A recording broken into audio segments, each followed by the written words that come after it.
Hello အားလုံးပဲမင်္ဂလာပါကျွန်တော်မိုင်ဆရာစီပဲဖြစ်ပါရှင်ဒီနေ့မှာဆိုလို့ရှိရင်တော့ထိုင်းနိုင်ငံမှာစောင့်ပြီးမှရှိတဲ့ Ratchaburi University နဲ့ပတ်သက်ပြီးတော့မှ sharing လုပ်ပေးတော့မှာပဲဖြစ်ပါတယ် sharing လုပ်ဖို့တက်စီ guest ကိုခေါ်တာပေါ့နော်ဆရာဖေတို့ပဲဖြစ်ပါတယ်ဟုတ်ကဲ့မင်္ဂလာပါကျွန်တော်ကတော့ Pierre ဖြစ်ပါတယ် Ecology Campus Ratchaburi University နဲ့ဆောက်မှာ International Business Management Major နဲ့တရားနေတဲ့ကျောင်းသားတစ်ယောက်ဖြစ်ပါတယ်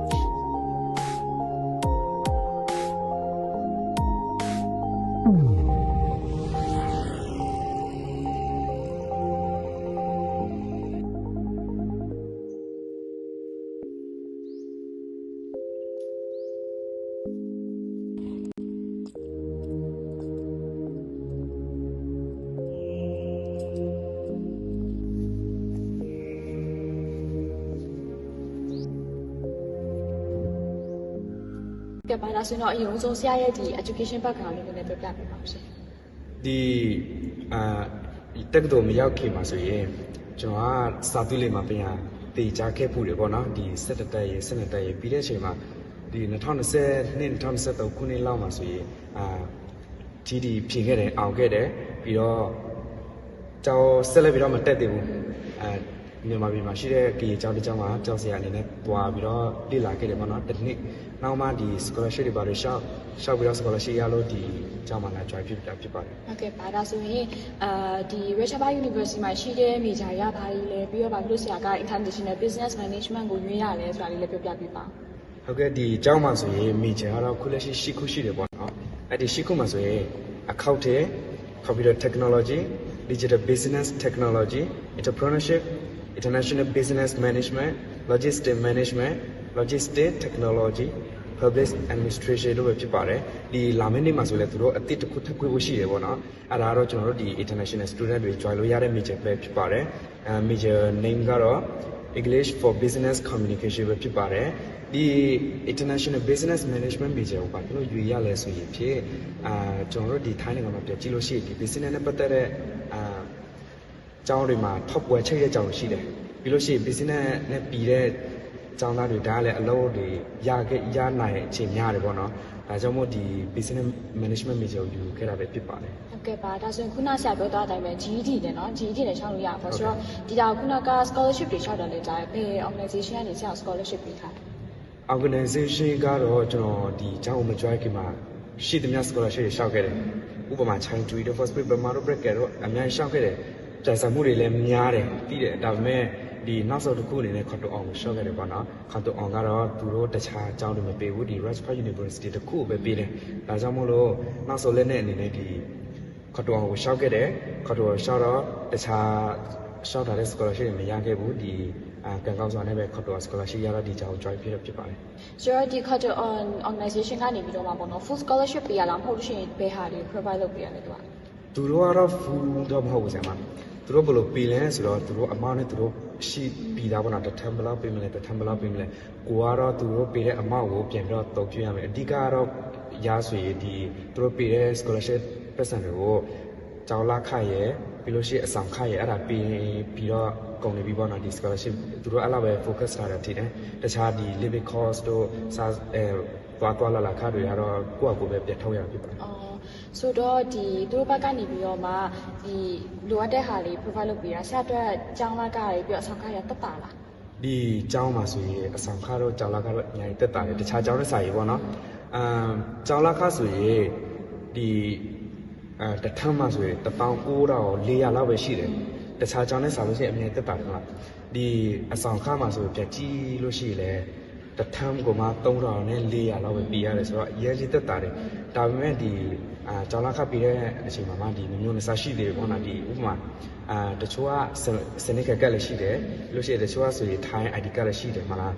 အဲ့ဒီအတွက်ဆိုရင်သူတို့ပို့ပြီးတော့ကျောင်းလာခပို့တက်တာတယ်ပို့တက်တာတယ်ဘယ်လောက်တော့တက်တာလဲဆိုတော့1000လောက်တက်တာတယ်ဟိုတော်တော်กว่าတယ်နော်ဟုတ်တယ်တော်တော်กว่าတယ်ဘာဖြစ်လို့ဆိုတော့ကိုကလည်းသူတို့နိုင်ငံသားနဲ့သူတို့ပေါ့နော်ငါတို့က ကျွန်တော်တို့ဆိုရင်ဒီ international student fee ပေးရတယ်ပေါ့နော်1000သူတို့ထက်1000ပို့ပေးရတယ်ဥပမာကိုကတခုခုဖြစ်တာပဲဖြစ်ပွဲလို့တာပဲဖြစ်အဲ့ဒါကနေပြန်ပြီးတော့ထုတ်တယ်ပေါ့နော်တကယ်တော့ကိုပေးရတဲ့အမောင်းကလည်းအဲ့လောက်ထိမများပါဘူးတခြားကြောင်းနဲ့ပြန်ရှင်းလို့ရှိရင်ပေါ့နော်အစီအစဉ် Okay ဒါဆိုရင်ဆရာဒီ university တက်ဖို့ဆရာအနေနဲ့ prepare ခဲ့ရမယ့် document တွေအများကြီးပဲလို့ထင်တယ်အဲ့ဒီမှာဒီဟာခက်ဆုံးလို့ထင်တယ်အဲ့ဒီထဲမှာအခက်ခဲဆုံးဆိုရင် passport ပဲထည့်တယ် passport ဆိုရင်ရလို့ရှိတာကြာပြီလို့ရှိတာကြာပြီဒါပေမဲ့ပြန်လို့ဘောကလည်းခွင့်အရာတိတ်မရှိဘူးကိုကဒီနိုင်ငံပိုင်းမှာပြန်လို့အဆင်မပြေတာလည်းရှိတယ်ပေါ့နော်ဒီ passport လို့တစ်ခါတလေလုံးမယ်ဆိုရင်အရေးရတဲ့ပို့ပြီးတော့မလွယ်ကူတော့ဘူးဆရာမကိုကဟိုစားပါလဲအဲ့တော့စုစီတွေပြန်ချိန်ရတယ်ပြီးလို့ရှိရင် smart card တွေသူတို့တတ်မှတ်ထားတဲ့အာရပြည့်စုံအကုန်မှတမပြည့်စုံပြီးမှကိုက passport လုပ်လို့ရမယ်ဒီ passport ရလဲရပြီးတော့နောက်ထပ်အခက်အခဲတွေက scholarship ရမလားမရဘူးလားကိုကပြန်ပြီးတော့စဉ်းစားရသေးတယ်ဒီပြန်ဆံမှုတွေခုနကကျွန်တော်ပြောတဲ့အတိုင်းပြန်ဆံမှုတွေရများတယ်ဒီခုလက်ရှိအခြေအနေနဲ့ဆိုရင်တော့ကျောင်းသူကျောင်းသားတွေလည်းဒီနိုင်ငံခြားထွက်ဖို့ပြီးလို့ရှိရင်တခြားကျောင်းမှာထွက်ဖို့အများကြီးသူတို့စူးစမ်းတယ်ပေါ့နော်ဒီကိုကအဲ့ဒီထဲမှာပါမလားမပါဘူးလားတစ်ချက်လည်းရှိသေးတယ်ပြီးလို့ရှိရင်ဒီscholarship တည်တဲ့အချိန်မှာဆိုတော့အဲ့လောက်ထိတိတ်ပြီးတော့မခက်ခဲဘူးသူတို့လိုချင်တဲ့ point တွေရေးပြနိုင်ရေးဥပမာ essay တွေပြီးတယ်မလားကိုအကြောင်းနဲ့ပတ်သက်တာတော့ပြီးလို့ရှိရင်ဒီကျောင်းဒီ major ယူရတဲ့ရည်ရွယ်ချက်တို့နောက်တော့ပါလဲဒီကြောက်ပြီးလို့ရှိရင်ကိုယ့်ရဲ့ community မှာပါလေပြန်လုပ်ပေးနိုင်မလဲတော့အဲ့ဒါတွေကိုကပြပြစစုံရေးပေးနိုင်မယ်ပြီးလို့ရှိရင်သူတို့သတ်မှတ်ထားတဲ့ဒီ CV form ပြ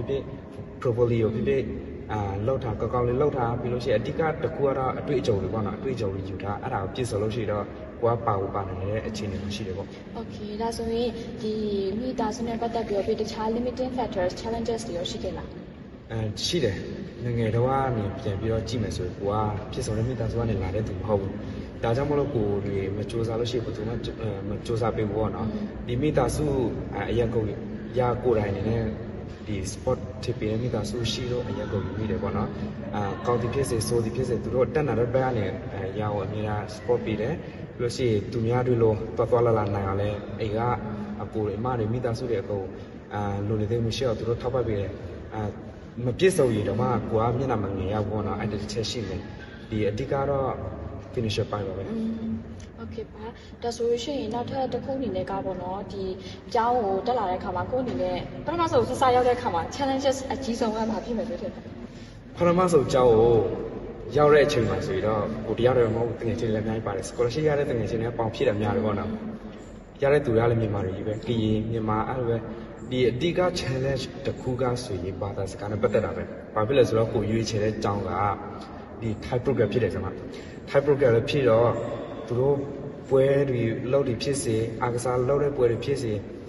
ထိုင်လို့တောက်ပြတယ်အဲ့ဒီအချိန်မှာကိုကတိုင်ပတ်သူတို့မပြောလဲပြီးလို့ရှိရင်ကိုကတလုံးမနာမလဲတော့အခါကိုမျက်နှာကိုကြည့်တရားမျက်နှာတရားချင်းငါတို့ရွေးတဲ့ကြောင်းငါတို့မားပြီလားတကယ်တော့မမားဘူးအဓိကကိုစူးစမ်းမှုနဲ့ကိုပဲ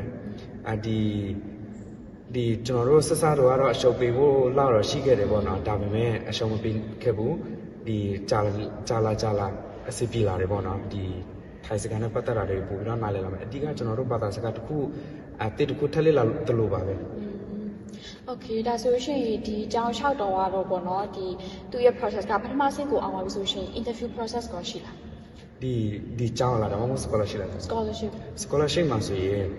ဥပမာသူတို့တစ်ခါခေါ်တယ်ပေါ့နော်ကိုကဒီ founder ဘာတွေတင်ပြီးလို့ရှိရင်သူတို့နောက်တစ်ခါထပ်ခေါ်တယ် interview ဖို့အတွက်အဲ့ဒီ interview ဖို့အတွက်မှာဆိုရင်ကိုကဒီအဓိကတော့ control scholarship ပေါ့နော်သူက သူတို့ Thai program ကိုပြီးတော့ interview ပိုင်းမှာသူတို့ Thai စကားတော့နည်းနည်းပါထည့်ပြီးတော့ပြောတယ်ပေါ့နော်မေးတယ်ဥပမာဒီကိုနာမည်တော့ကိုအကြောင်းကိုထိုင်လို့မဆိုင်ခဲ့တာတော့ဘာဖြစ်လဲဆိုတော့ကိုဒီအကြောင်းလာတဲ့တယ်ဆိုရင်အဓိကတော့ကိုထိုင်စကားနည်းနည်းပါတက်ထားမှရမယ်ပေါ့နော်ဒီဒါကြောင့်မို့သူတို့လည်းအင်္ဂလိပ်နဲ့ထိုင်ဘာသာစကားကိုသူတို့ interview နဲ့မေးတယ်နောက်တစ်စိကို interview အောင်မအောင်တော့သူတို့ email တစ်ခါပြပို့ပေးတယ်အဲ့လိုပေါ့ Okay ဆိုတော့ခုနကဒီထိုင်းဘာသာစကားနဲ့ပတ်သက်ပြီးတော့ challenges ရှိခဲ့တာပေါ့နော်ဆိုတော့ကိုယ့်ရဲ့ဒီတငယ်ချင်းပေါင်းသင်းတဲ့အခါမှာရော challenges တွေရှိခဲ့လားဒီတငယ်ချင်းနဲ့ပေါင်းတရတဲ့အခါမှာဆိုဒီအကြောင်းမှာကောင်းတာတကူကဒီ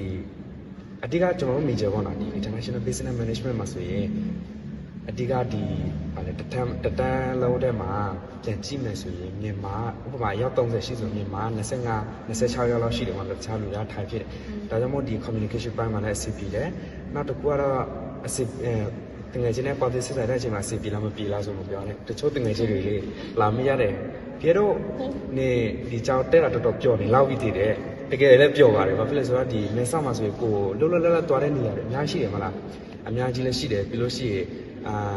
သွားလေဖို့နေရာကိုပြီးလို့ရှိရင်ကိုစိတ်တူကိုတူတငယ်ချင်းနဲ့တွေ့တာရောဒါကြောင့်မို့ပွဲတစ်ခုခုလောက်တာဖြစ်စေကျောင်းနေactivity တစ်ခုခုလောက်တာပဲဖြစ်စေကွာလည်းတက်ဖို့ရပြီးလို့ရှိရင် Facebook ပေါ်တင်အဲ့ဒီချိန်မှာသူတို့လည်းစိတ်ဝင်စားအပျော်ကူးဆက်လို့ထင်တယ်သူတို့ဒီလိုလာမေးတာအဲ့ဒါလည်းရှိမယ်ပြီးလို့ရှိရင်ဒီအဲ့ဒါတစ်ဖက်ကမြန်မာတငယ်ချင်းတွေပဲပေါ့နော်ဒီတချို့ထိုင်တွေကြတော့ကျွန်တော်တို့ထိုင်လို့ပြောပေါင်းတည်ပြီးတော့စစ်စံထိုင်လို့ sticker လို့ပြောရတာရှိတယ်ဘယ်လိုပြောရလဲဆိုတော့အဓိကရဆိုရင်ဒီ volleyball club join တယ်ပေါ့နော် volleyball club join တော့အဓိကမြန်မာလူမျိုးတွေတရားမှမတော် passport ကိုင်ဆောင်ထားတဲ့တချို့တွေရတော့ဝါသနာတော်တော်ကြီးတဲ့တဲမှာပါတယ်ပေါ့နော်ပြီးလို့ရှိရင်သူတို့ ਨੇ အဆက်ဆက်တော့သူတို့ကြားမှာကိုကဘာပြောရမလဲဘာလုပ်ရမလဲတိုင်တွေပတ်လို့ကိုကဒါမဲ့ဝါသနာတော့ကိုနောက်နေတာလုံးနေတာတနေ့ကျရင်ရမယ်ဆိုတဲ့အတိုင်းဒီထိုင်သူတို့ ਨੇ စကားပြောတယ်ပြီးလို့ရှိရင်အကစားနဲ့ပတ်သက်တဲ့အခေါ်အဝေါ်တွေလိလာတယ်မှတ်သားတယ်အခုတော့နည်းနည်းအစီပြေလာတယ်ပေါ့နော်ဒီperfect မဖြစ်ရမှာโอเคဆိုတော့ခုနပြောနေတာ volleyball club တွေ join တာဆိုတော့ဒီအကြောင်းမှာစာတူနိုင်ပဲမဟုတ်ဘဲနဲ့ဒီ extra curricular နဲ့အခြားရိုက်လေးထည့်တာပေါ့ဆိုတော့ဘာ club တွေလဲဘာ class တွေပါတယ်ဆိုတော့ဒီအကြောင်းဆက်တက်တော့တလားကြော်ပြီးတော့သူတို့ class တွေပါတွေ announcement လုပ်တယ်ပေါ့နော်ဟို Chinese တဲ့ class တစ်ခုရွေးရမယ်ပေါ့နော်ဒီအရန်တစ်ခုရယ်အတီတစ်ခုရယ်ရွေးရမယ်ဒီ class တွေအများကြီးရှိတယ်ဒီအကုန်တော့မမှတ်မိတော့ဘူးမှတ်မိတဲ့လောက်ဆိုရင် e-sport ရှိမယ်ပြီးလို့ရှိရင် football volleyball ပြီးလို့ရှိရင်ဒီကိုက volunteer အပိုင်းမှာအလုံးလုံးရတာကြိုက်လားဒီဥပမာဒီကျောင်းထိုင်ကျောင်းတွေမှာစေရောက်တော့တောက်တာတို့လို့ရှိရင်တက်ရှိတော့တောက်တာတို့အဲ့ဒါတွေလည်းအဖွဲ့အစည်းရှိတယ်ပြီးလို့ရှိရင် music ပိုင်းလည်းရှိသေးတယ်အဲ့ဒီထဲမှာဆိုရင်ယာကတော့ဒီ sport ဆိုတာ volleyball club တွေပြီးလို့ရှိရင် music club တွေ join ဖြစ်တယ်ပေါ့နော်ဆိုတော့အဲ့ဒီ club တွေ join တော့ကိုတော့ဘာကျေးဇူးအထူးကျေးဇူးတွေရလာတယ်ပေါ့ဘာကောင်းလဲလို့ထင်တယ်အဓိကတော့အရေးကောင်းတယ်ဘာတွေကောင်းလဲဆိုတော့ပထမအနေနဲ့ဘာသာစကားပို့ပြီးတော့ကိုကဒီနိုင်ငံခြားတချို့ထိုင်တငယ်ချင်းတွေနဲ့ပို့ပြီးတော့ပေါင်းသင်းစစ်ဆေးခွင့်ရခဲ့တယ်တည်ယူခွင့်ရခဲ့တယ်ပေါ့နော်သူတို့ဆီကနေဘာတွေမေးလို့ရတယ်ပြီးလို့ရှိရင်ကောင်းတာဒီကွာတော့ကိုရွေးချယ်သမျှအရာတွေအရေးကောင်းပါတယ်Okay ဆိုတော့ဒီကို club တွေရွေးတဲ့ activities တွေလောက်တော့ထိုင်းနဲ့မြန်မာနဲ့ပုံစံမျိုးကိုကပေါင်းသိရမှာပေါ့နော်ဆိုတော့ထိုင်းတကယ်ချင်းနဲ့တွေ့ထိုင်းလို့ပြောမြန်မာတကယ်ချင်းလို့ပြောအဲ့ဒါရောခုတည်းဘယ်လိုမျိုးတိုးတက်လာလဲဘယ်လိုမျိုးတိုးတက်လာတယ်လဲဆိုတော့အဓိကတော့ကိုမရတဲ့ဘာသာစကားတစ်ခုကိုရတယ်လို့မျိုးခံစားရတယ်အဲ့ဒီအချိန်မှာအရေးပျော်မိတယ်ပေါ့နော်ဟာငါဒါလုံနိုင်ခဲ့ပါလားပြီးလို့ရှိရင်ကိုသူတို့နဲ့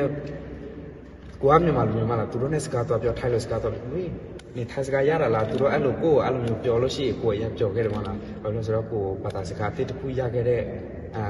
အတွက်အရေးပျော်မိတယ်Okay ဆိုတော့ဒီ Ratchapa University ကိုတက်မယ်ဆိုရှင်ခုနကတော့ပြောတာကြတော့ဒီ Thai ID တိုင်းနဲ့တူတွေ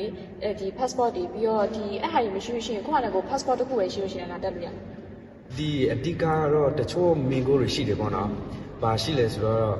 ပိုင်ရောက်ကတ်နဲ့တက်လို့ရလား။တကယ်တော့ဒီကြောင့်ပိုင်ရောက်ကတ်နဲ့တက်လို့ရတာမရဘူးပေါ့နော်။ဘာဖြစ်လို့ဆိုတော့ပိုင်ရောက်ကတ်ကအလုပ်သမားအတွက်ထုတ်ပေးတဲ့ကတ်တစ်ခုဖြစ်တယ်။ဒါကြောင့်မို့လို့ကိုကနိုင်ငံခြားသားမြန်မာပြည်ကနေလာတယ်ဆိုရင်အဓိက passport ရှိမှဖြစ်မယ်ပေါ့နော်။ဒီ passport လည်းရှိရောကိုက GED လက်အောင်ပြီဆိုရင်တက်လို့ရပြီ။အမှန်လည်းသူတို့မကြည့်ဘူးအဓိက GED certificate တစ်ခုပြနေရပြီပေါ့နော်။နောက်တစ်ခုကဗီဇာနဲ့ပတ်သက်တာလည်းတချို့မြင်ရတယ်ပေါ့နော်ဒီဗီဇာရလွယ်လားဒီကျောင်းမှာတကယ်ဆိုရင်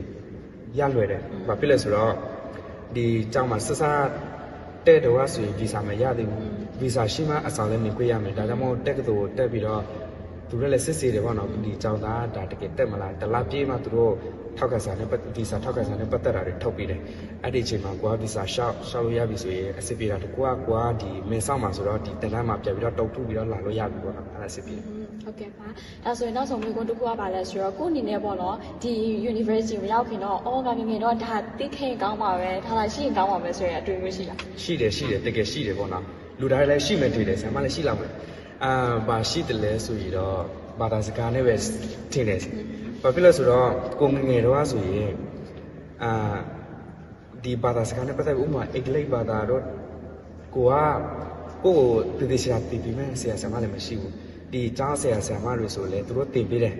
ဒီဒါပေမဲ့စာမေးပွဲအောင်ဖို့အတွက်သူတို့ဖြည့်ပြီးတော့တည်တယ်ပေါ့နော်ဒီကိုကနေတာဒီဘာသာစကားပြောအဲ့ဒါတိတ်မရှိဘူးအဲ့ချိန်မှာဘာသာစကားကောက်တည်နိုင်ခဲ့ရင်ကောင်းမယ်ဆိုတဲ့အတွေ့နဲ့ရှိမယ်ဘာဖြစ်လဲဆိုတော့ကိုကဒီစစ်တမ်းအရွယ်လောက်မှအင်္ဂလိပ်ဘာသာကိုစာပြီးတော့လေ့လာရတာကိုအရင်ခက်ခဲတယ်ပေါ့နော်ဟုတ်ကဲ့ပါပြောမှဆိုရှင်တော့ဒီထိုင်းနိုင်ငံမှာနေကြမို့ထိုင်းလိုလည်းတက်ထိုင်ပို့ကောင်းတယ်အင်္ဂလိပ်စာဆိုလည်းအင်္ဂလိပ်လိုတက်ထိုင်ပို့ကောင်းတယ်ဆိုတာမျိုးပေါ့နော်ဟုတ်ကဲ့ပါဒါဆိုရှင်တော့နောက်ဆုံးဒီ share session တော့ဒီလောက်ပဲဒါပေမဲ့နောက်ဆုံးအနေနဲ့ပေါ့နော်အခု TV ကိုကြည့်နေတဲ့သူတွေကို message လေးပြောပြပါဟုတ်ကဲ့ဒီအဓိက message ကတော့ဒီငငယ်လေးတို့အတွက်ပေါ့နော်ကြောက်ဆက်တက်မယ်ဆိုရင်အရှုံးမပေးနဲ့အခုလည်းအများကြီးစူးစမ်းလာခဲ့ရတယ်ဒီလောကမရှိမိသားစုကနေတစ်စိတက်လာခဲ့ရတယ်ပေါ့နော်ဒီကွာညလေးချက်တွေရှိတယ်ဒါပေမဲ့ကွာမလုပ်လို့ရှိဘူးသူကလုပ်ပြမှာလေဟုတ်တယ်မလားဒါကြောင့်မို့ဒီကိုရှောင်းမဲ့လာကိုရွေးချယ်ပါပြီးလို့ရှိရင်တခါတလေကျရင်ကိုမရတဲ့ဟာကိုထင်ထားတဲ့ဟာကိုမရတာလည်းဖြစ်နိုင်တယ်ဥပမာရလို့ပေါ့နော်ဒီအရေးတော့က international program တွေ education ပိုင်းနဲ့ပတ်သက်တဲ့ major တွေscholarship တင်ခဲ့တယ်ဒါပေမဲ့မရခဲ့ဘူးဒါပေမဲ့အရှုံးမပေးဘူးကိုရနိုင်တဲ့ဟာတခုကိုရွေးချယ်တယ်ပြီးလို့ရှိရင်ကိုတက်ခွင့်ရတယ်တကယ်လည်းကောင်းပါတယ်ဟုတ်တယ်မလားဒီအဓိကတော့ကိုဒီရိုးနေမဲ့အစားတခုလောက်တာကိုကောင်းတယ်ပေါ့နော်မြန်မာစကားကိုရှိခဲ့တာပဲကြော်ရမှာမနေနဲ့တော်ရမှာပဲနေအကြောင်းဒီအခုကြည့်နေတဲ့ညီမငယ်လေးတွေအရှုံးမပေးပါနဲ့ကိုလန်းကိုဖောက်ကိုရှောက်ကြပါလို့ပြောချင်ပါတယ်ပြီးလို့ရှိရင်ဒီ Rajpath University နဲ့ပတ်သက်တာတွေမင်းများတာရှိလို့ရှိလေကျွန်တော်အခြေပေးလာပြီးတော့မြင်လို့ရပါကြောင်းအသိပေးချင်ပါတယ်ဟုတ်ကဲ့ပါဒါဆိုလို့ရှိရင်တော့ဒီ Rajpath University နဲ့ပတ်သက်ပြီးတော့မှ sharing လေးကတော့ဒီလောက်ပဲပေါ့နော်ဆိုတော့လာပြီးတော့မှ sharing လုပ်ပေးသွားတဲ့စာဖေးတို့လည်းကျေးဇူးတင်တယ်အရင် inspire ဖြစ်တယ်ပေါ့နော်နောက်ထပ်မှလည်းဒီလုံးဝအရှုံးမပေးဘဲနဲ့ကို